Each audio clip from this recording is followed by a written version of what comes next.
Muy buenas tardes, estamos en La Nación Radio, San Cristóbal, Estado Táchira, Venezuela, contentos nuevamente por estar con ustedes en el programa Contrastes, una visión a la realidad política que ocurre en Venezuela. Han pasado muchísimas cosas y las noticias no cesan. Hoy estamos como siempre la licenciada Omaira Labrador, quien es la directora de La Nación Radio y de Diario La Nación. Saludos Omaira, también la licenciada Marjorie Bustamante, quien es nuestra redactora de política en el medio impreso, y saludamos a nuestro coordinador general de la radio, Ángel Escalante, quien está de vacaciones. Saludos, buenas tardes, ¿cómo están? Saludos, licenciado, muy buenas tardes. Bueno, un placer acompañarlos nuevamente por acá y bueno, vamos a tratar de hacer un poco el resumen de lo que fue después del 28 de julio. El resumen prácticamente de un trimestre muy movido en cuanto a política se refiere. Así es, yo estaba contabilizando por allí y han pasado ya, se me perdió la fecha, si ahorita lo conseguimos, lo decimos, los tantos días que han pasado ya, bueno, agosto, septiembre, octubre, noviembre, son 4 meses totales, más los días de diciembre, casi cinco meses. Nosotros comenzamos, vamos a dar un vistazo primero a una última, dos noticias importantes que también han sucedido. Primero la reacción del gobierno nacional en cuanto a las sanciones que impuso el gobierno de Canadá a 5 funcionarios. Es obvio que el gobierno de Nicolás Maduro pues no acepta este tipo de sanciones.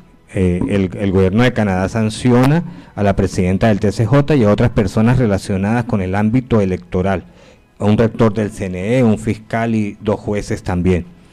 La ministra de Relaciones Exteriores de Canadá insiste que el país no se quedará de brazos cruzados mientras Maduro siga ignorando la voluntad democrática del pueblo. Eso ha sido una noticia que sigue en el tapete, y la otra noticia que se está moviendo es lo que ha dicho el Nicolás Maduro o lo que dijo el canciller colombiano en cuanto a salvoconducto para los refugiados, no, los que están en la embajada de Argentina, los asilados, porque ahora el presidente Nicolás Maduro, de acuerdo a este canciller, él dice que entregaría el salvoconducto, pero pide que el gobierno de Daniel Noboa deje libre al vicepresidente ecuatoriano Jorge Glass, quien está preso. Él es pieza de Rafael Correa. Fíjese cómo es un cruce de las cancillerías, como se cruza entre cancilleres y entre embajadas, una situación de salvoconducto. Y una tercera información, pero que aún nos extraña que el Foro Penal no la tenga actualizada, y seguramente más adelante la vamos a revisar, es que el Foro Penal no nos actualiza la cifra exacta de las personas que permanecen presas, presos políticos o presos postelectorales, como lo hemos dicho también en otro programa, debería llamarse, porque la información que ellos manejan es hasta el 2 de diciembre y ya han pasado más de 20 días, y en estos 20 días varias personas han salido de la cárcel de Tocuyito. Vamos a empezar. Sí, comencemos con el ámbito nacional, licenciado. ¿Qué nos tiene por ahí en cuanto a un resumen luego del 28 de julio que ha sucedido en el ámbito nacional? Va a ser un vistazo muy rápido, porque vamos a empezar con el 28 de julio. Esa noche del 28 de julio, cuando el Consejo Nacional Electoral, por vía de Elvis Amoroso, dice que Maduro saca 6.408.844 votos y el Mundo González 5.326.104 votos. Ahí empieza toda una serie de acontecimientos en el desarrollo político venezolano. Al día siguiente, que es el lunes 29 de julio, es cuando el pueblo reacciona, el pueblo está molesto y reacciona porque se siente engañado, burlado por el Consejo Nacional Electoral, y se producen las protestas, los cacerolazos, toda esa serie de violencia que también fue como una jugada, fue una jugada del gobierno nacional, permitió que la gente saliera a la calle, saliera a protestar, porque no hubo ninguna manifestación por parte de defensa del gobierno. Pero el martes 30 de julio comienza todo lo contrario, comienzan las detenciones. El gobierno se activa en todos los poderes y en todos los estados, y de acuerdo a la cifra de Foro Penal, más de 1.500 personas detenidas. Es una cifra demasiado alta. Nos sorprendían, ya todos sabemos todo ese proceso de cómo llegaban a las casas o a cualquier lugar si los llevaban detenidos. Eso causó, obvio, muchísima molestia. El 28 de agosto, Nicolás Maduro, ante todas estas situaciones, acude al Tribunal Supremo de Justicia, le pide a la Sala Electoral que estudien el caso, y la Sala Electoral el 22 de agosto del 2024 ratifica que Maduro ganó Y no solamente lo ratifica, la Sala Constitucional dice que lo que dice la Sala Electoral es totalmente cierto y dice que no habrá derecho a ninguna impugnación. Eso cayó como un balde de agua fría. Nadie tenía derecho a decir, no, pero por favor vamos a revisar por aquí o por allá. Incluso varios candidatos acudieron al tribunal y nada. Enrique Márquez, el del lápiz. El del lápiz, Ecarri. Y igualito los resultados fueron totalmente negativos. El panorama político cambia sorpresivamente. Ya se sabía que el candidato Edmundo González Urrutia tenía que tomar otro destino, alguna vía, porque ya estaba siendo amenazado, ya estaba siendo hostigado, ya estaba en casas de familias, de vecinos, de particulares, y de la noche a la mañana aparece en España con su asilo político. Luego aparecen los hermanos Rodríguez diciendo que él se fue reconociendo a Maduro como presidente. Otra jugada política. Y mientras todo esto viene sucediendo, María Corina Machado llama a protestas o cada mes, a manifestaciones de calle cada mes. La última fue el 1 de diciembre. Aquí está la fecha, a 149 días del 28 de julio. ¿Qué ha pasado? Nicolás Maduro se prepara para asumir como presidente el próximo 10 de enero. Él ratifica que ya se entregaron las invitaciones a embajadas, cancilleres, países amigos, países hermanos, al pueblo mismo. El pueblo mismo está invitado y él dice que el 10 de enero asistirá a la Asamblea Nacional. También él ha denunciado, y esa es su constancia, de los planes de sabotaje por parte de la oposición, mientras que él reitera que está con el pueblo mismo, con la milicia, con todos los militares, en planes para defender la nación. Diosdado Cabello asume como ministro de Interior, Justicia y Paz, y él dice que se han activado todas las medidas de seguridad a nivel nacional.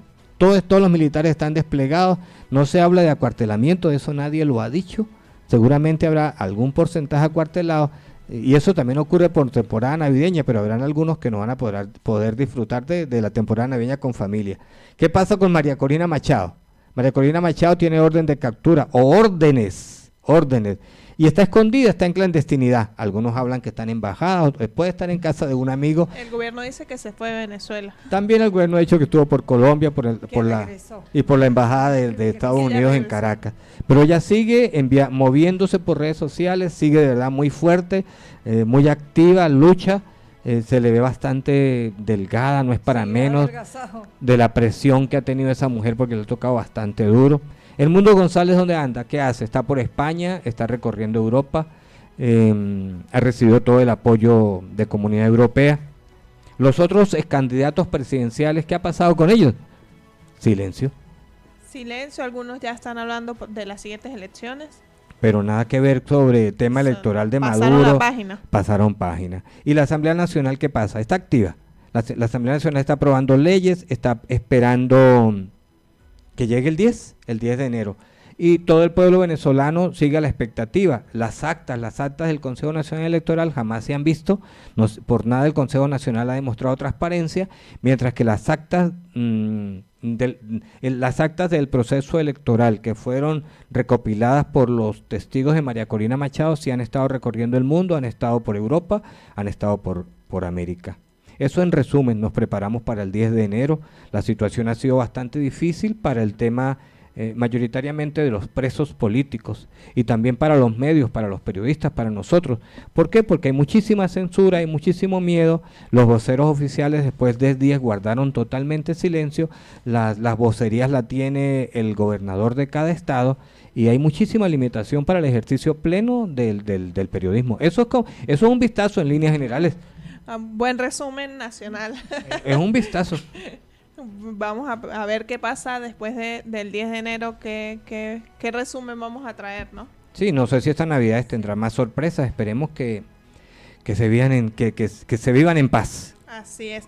Bueno, ahora yo les voy a comentar un poco lo que es el resumen regional que sucedió después del 28 de julio. Algo que pasó la primera semana fue que el comercio se paralizó completamente acá en el estado Táchira. Las calles estaban un poco desoladas. Bueno, no había clases, los niños estaban en vacaciones, tal vez eso tenía un poco que ver, pero el comercio sí se paralizó las primeras semanas. Difícil acceso a la información, sobre todo del sector opositor, y bueno, el sector oficialista también fue difícil como que declarar, porque siempre el vocero oficial o era el gobernador o había que esperar que el presidente Nicolás Maduro como que diera su información. Se habló de Operación Tuntún, el mismo gobernador lo mencionó varias veces en su programa de reporte vernal, de que los que llamaran a guarimbas, amenazaba decía que los comanditos pues eran grupos terroristas que le iban a aplicar la operación Tuntún. El gobernador mencionó esto varias veces. Después como que bueno, este tema se fue apagando y ahorita ya creo que nadie recuerda lo de la operación Tuntún. ¿Quién de los políticos de oposición salía como que a hablar, o tal vez era el vocero? El exdiputado Walter Márquez. Él fue uno de los que en los próximos días después de las elecciones mostró a los medios de comunicación las presuntas actas de la elección presidencial. Él decía que esas eran las actas que habían obtenido los ¿De la oposición? sí, los de la oposición, los testigos de mesa de oposición.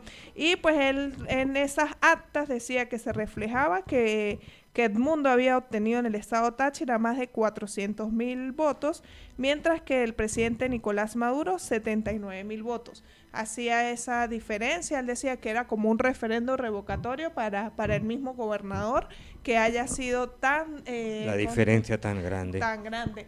Pero bueno, esta fue la información que ofreció Walter Márquez. Acá el CNE nunca dijo como tal, nunca dio los resultados por estado. No los conocemos, esos resultados no se han hecho públicos. Nunca se hicieron públicos. Otra cosa que sucedió, se mencionó en reiteradas oportunidades que posiblemente iban a expulsar del Parlamento regional algunos diputados que apoyaron a María Corina Machado y a Edmundo. Esto no sucedió, fue desmentido, los diputados siguen ocupando sus curules. El caso Citgo también llegó acá a resonar en el Táchira. La diputada Neyiver Lugo ofreció unas declaraciones y decía que bueno, que si se abrió una investigación sobre Citgo, pues iba a tocar a varios dirigentes de oposición, porque pues acá habían apoyado en aquel momento a la Asamblea Nacional, de donde salió todo este tema de Citgo. ¿Qué otra cosa sucedió? Tenemos un resumen de lo que es la migración luego del 28 de julio con el periodista Jonathan Maldonado. Saludos a todos. En contraste, en los últimos meses en la frontera colombo-venezolana, específicamente en los municipios Bolívar y Pedro María Ureña, se ha registrado un aumento de personas que han estado emigrando por estas zonas, sobre todo luego de la fecha de las presidenciales, el 28 de julio de este año. Se ha evidenciado un aumento, no en términos de oleada, pero sí se ha registrado ese aumento de migrantes que cruzan los puentes por esta zona de frontera. Sobre todo el puente más protagónico ha sido el puente internacional Simón Bolívar, que es el que une a San Antonio del Táchira por la Parada. Por este puente se estima que a diario pueden estar emigrando 1.200 personas. De ese grupo, 300 o más de 300 están sellando pasaporte y otro grupo de 900 lo está haciendo sin sello de pasaporte.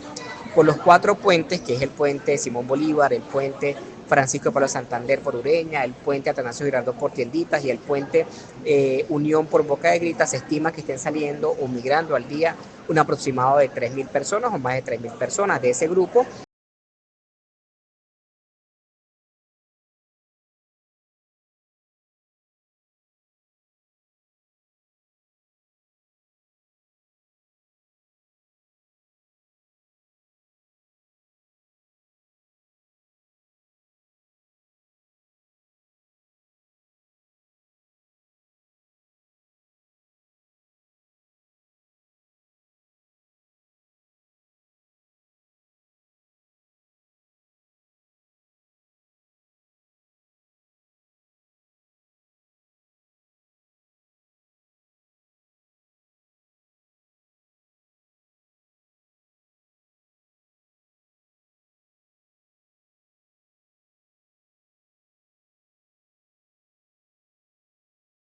ha tomado una medida de cierre de algún puente fronterizo. Sí. Los 4 puentes siguen activos, el puente internacional Simón Bolívar, el puente internacional Francisco de Paula Santander, el puente Atanasio Girardot y el puente Unión, que está por la zona norte, por la zona de La Fría. Todos los puentes cierran a las 9, abren a las 6 de la mañana y cierran a las 9 de la noche, a excepción del Atanasio Girardot, que cierra a las 12 de la medianoche. Y hay otra cosa, ¿por qué se toca el tema migración? Alguien puede decir, bueno, ¿y qué tiene que ver la política con la migración? Porque todos los países cercanos, incluso no tan cercanos como Estados Unidos en distancia, han estado preparándose, han estado así como muy alertas porque ellos estiman que luego del 28 iba a aumentar la migración.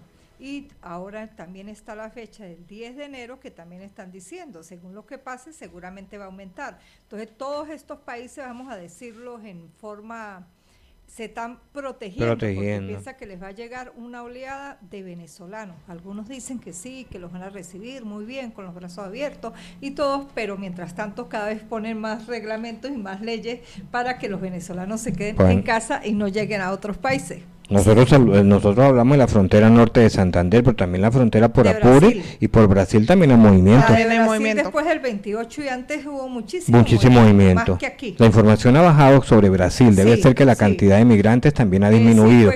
O han ordenado más la situación, también puede ser. Ese desplazamiento en ese momento de personas. Sí, y bueno, continuando con el resumen regional, la oposición hizo 5 actos de calles donde participó activamente la gente. La mayoría de estos actos se realizaron en la Plaza Daniel Tinoco, en Plaza Los Mangos.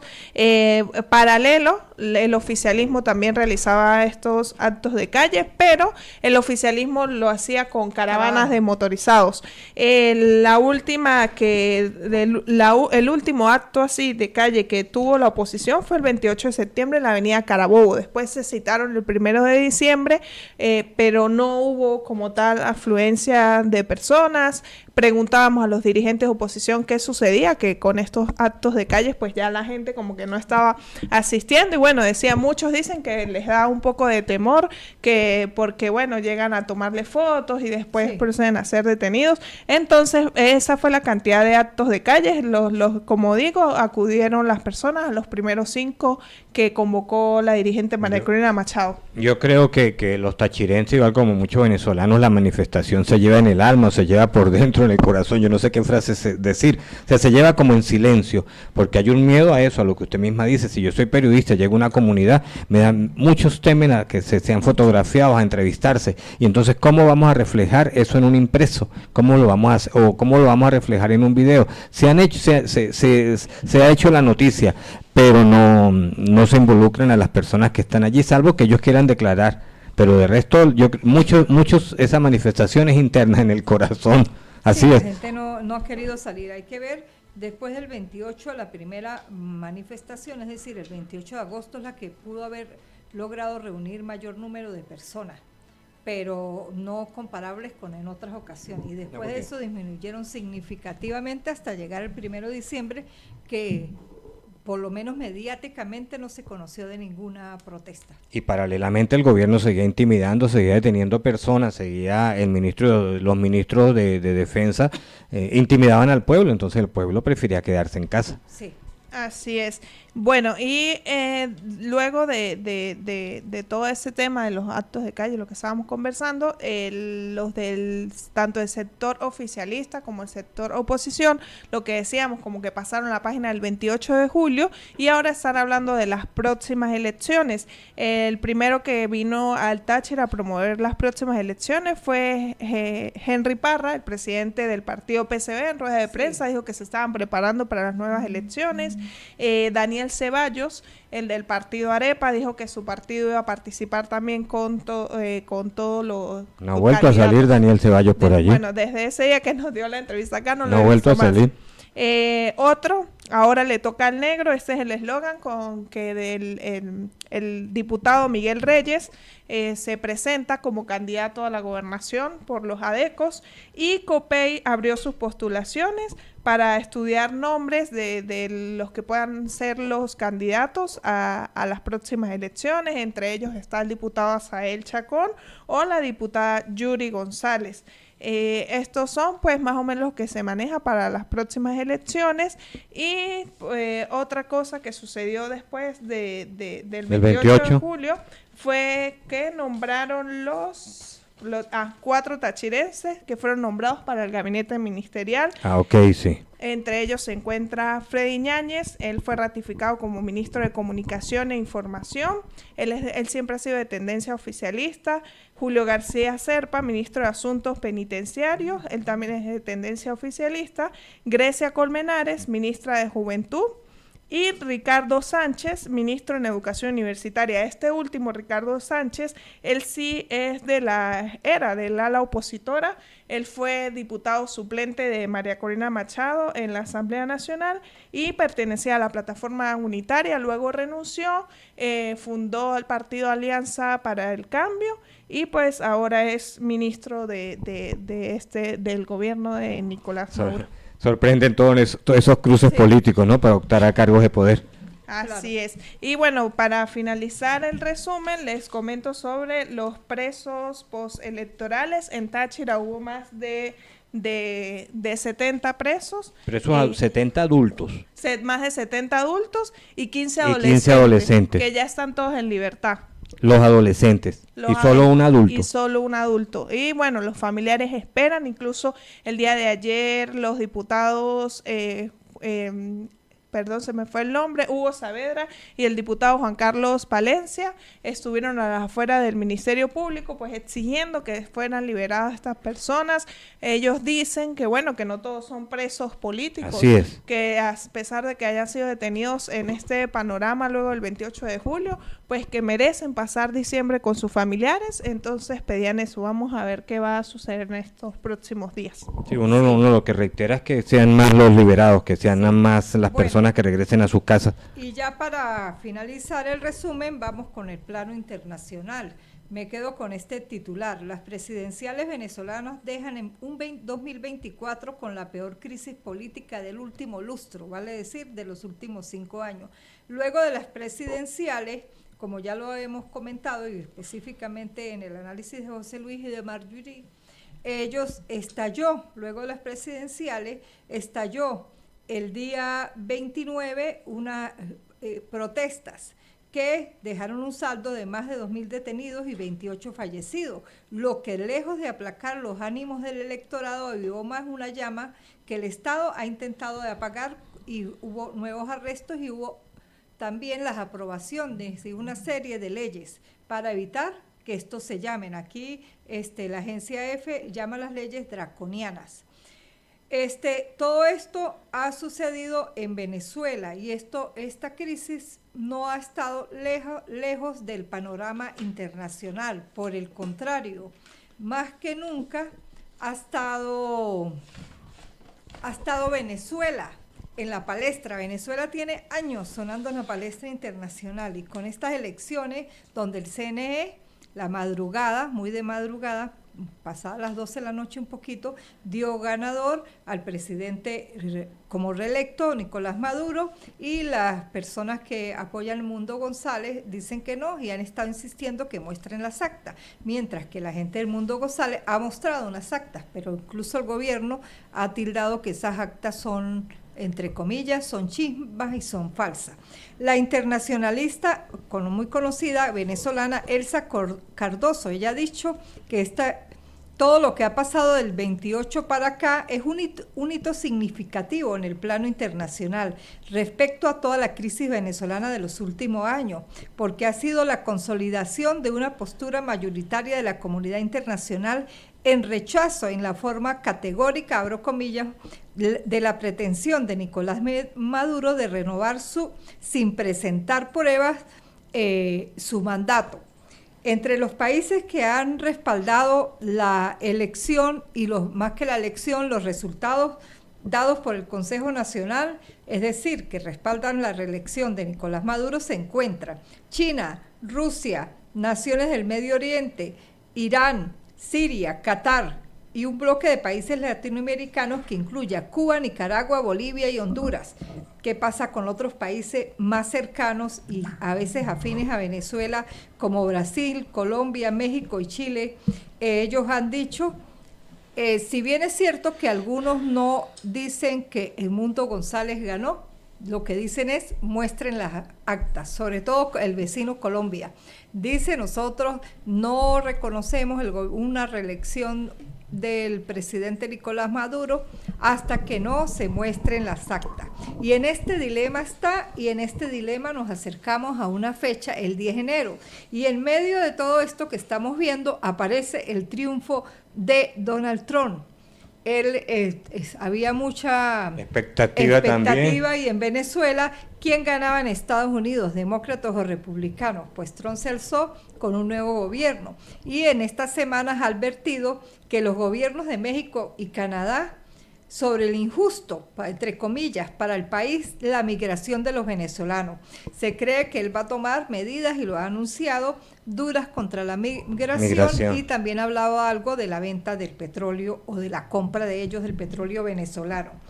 Entonces ha comenzado un largo camino, comenzó el día 29, que tendrá su máxima expresión por ahora el 10 de enero. Hay un peregrinaje de dirigentes políticos que están todos en el exterior a diferentes países para que reconozcan el mundo Rutia. Hay quienes lo miran con cautela. Está el tema de los organismos internacionales como la ONU, que si bien no se mete en este aspecto político, sí habla de los derechos humanos, sobre todo por tanto detenido y por tanto adolescente detenido. El gobierno dice que no hay niños detenidos, lo ha dicho más una vez, pero la ONU le ha puesto la lupa. Y bueno, vienen todas estas liberaciones que un poco también ya la hemos analizado en este programa, y más o menos avisorábamos que los menores de edad, que son adolescentes, lo más seguro es que salgan todos, porque eso es una espinita y una, vamos a decirlo en términos muy populares, una raya para quien los tenga. Entonces aquí hay una incertidumbre internacional. Creemos que cuando se acerque, ya está a las puertas, el 10 de enero, van a haber más reacomodos internacionales. Ya Lula da Silva, presidente de Brasil, el gobierno de Brasil, que ha sido muy crítico y pregunta por las actas, igual que Lula, que Petro, ha dicho que ellos van a seguir manteniendo relaciones con Venezuela después del 10 de enero. Entonces, van a haber algunos reacomodos. También el gobierno también creemos se mueve con sus amigos y buscando más aliados, la oposición también. Creemos muchos que el 10 de enero es de repente, hay incertidumbre, ¿qué va a pasar? ¿Qué va a pasar? A lo mejor el 10 de enero es inicio de una etapa que desconocemos nosotros aquí, la magnitud que pueda tener. Como dice aquí, el último lustro, esta crisis ha sido muy grave, no sabemos si comienza a contar luego otro tipo de situación y comienza otra etapa. ¿Cómo? No lo sabemos, no somos adivinos y nadie lo sabe. Así es. Mientras tanto, el mundo dice, yo me presento el 10 de enero, acaba de decir que va a ser una sorpresa, que nadie se lo imagina, y el gobierno insiste. El mundo no entra a Venezuela porque va preso. Va preso de inmediato. También es importante destacar, Omaira, el papel de todas las organizaciones no gubernamentales que están en el país y que desde afuera también apoyan todo este proceso, porque son los que manejan algunas cifras, estadísticas, datos, son los que pueden aportar información ante el silencio oficial de muchísimos temas relacionados con el ámbito político. Se aprobó, por cierto, la ley que hay una serie de disposiciones para las ONG. Se aprobó la ley Simón Bolívar, que es bastante fuerte y es muy punitiva, y bueno, y también están en las leyes electorales. Que buscan que no vuelva a que ningún dirigente político que desconozca los poderes o que llame a sanciones pueda ser postulado a cargos de elección. Yo creo, ya casi cerrando nuestro programa de esta oportunidad, que o sea, es imposible que en ninguna familia venezolana este tema no se converse, el tema del 10 de enero o el tema de la situación política o la expectativa. Es un tema obligado en toda reunión de festividad navideña. Brevemente se comenta o algunos se exagerarán en la conversación. Lo que sí pedimos es que se disfrute y que haya muchísima paz, reiteramos eso, sí. Muchísima paz. Y yo creo que la gente lo debe tomar con calma, con sí. mucha calma, y no ser como tan ansiosos con qué va a pasar el 10 de enero, porque bueno, eso no está ni en mis manos ni en sus manos, sino sí, dejemos que... Incluso Marjorie y José Luis, hay psicólogos que están recomendando precisamente eso. Usted disfrute su fiesta navideña, no se ponga ansioso porque se van a enfermar. Así es. Y previo, nos queda un bloque de cierre, ¿sí? Un video de cierre. Un video de cierre, reforma. Pero previo al video de cierre es comentar brevemente de ustedes dos también, como porque alguien dirá, pero ante este panorama político tan crudo que vive Venezuela, ¿cómo está el comportamiento de la gente? La gente está encerrada en sus casas, ¿qué pasa en las ciudades? ¿Cómo la ven? ¿Cómo han visto?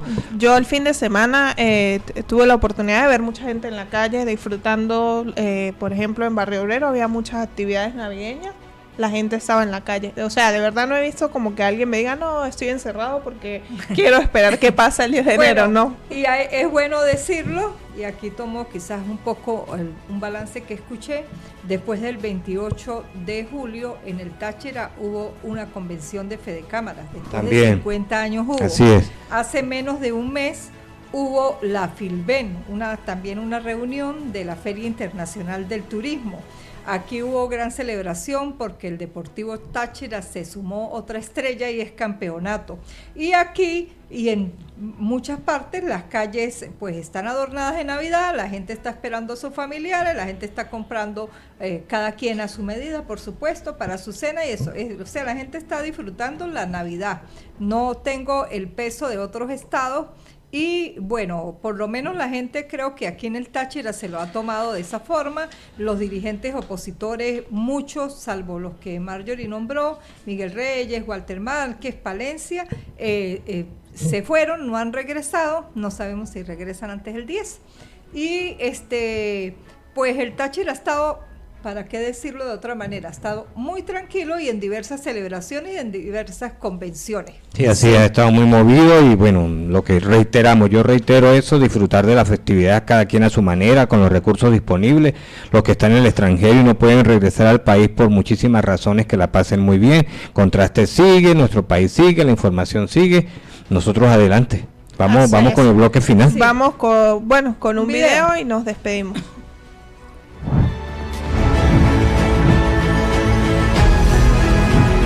El pasado 3 de octubre se dio inicio al diálogo con los partidos sobre la reforma de las leyes electorales. El diputado Luis Eduardo Martínez, quien dirige la mesa legislativa, señaló que los partidos aspiran a que se garantice una representación proporcional, eliminando las ventajas del voto lista, que se dé la revisión o construcción desde cero del registro electoral, así como permitir el financiamiento del Estado a los partidos políticos. Han recibido 118 propuestas que incluyen reformas a 4 leyes orgánicas, una ley ordinaria y la compilación de varias normas del Consejo Nacional Electoral y sentencias del Tribunal Supremo de Justicia en un solo instrumento legal. Las propuestas de los 22 partidos dentro de la mesa legislativa son variadas. Algunas son la doble vuelta presidencial, cambios sobre la propaganda electoral, blindar la protección del CNE ante ataques cibernéticos y que activistas expulsados de una tolda no puedan militar en otra organización política. El 29 de octubre el Parlamento inició la consulta nacional para recoger propuestas de reformas electorales por parte de distintos actores políticos, sociales e incluso económicos en la región. 2 días después, el presidente de la Asamblea Nacional, Jorge Rodríguez, dijo que todas las leyes electorales del país estarían reformadas antes del venidero 15 de diciembre.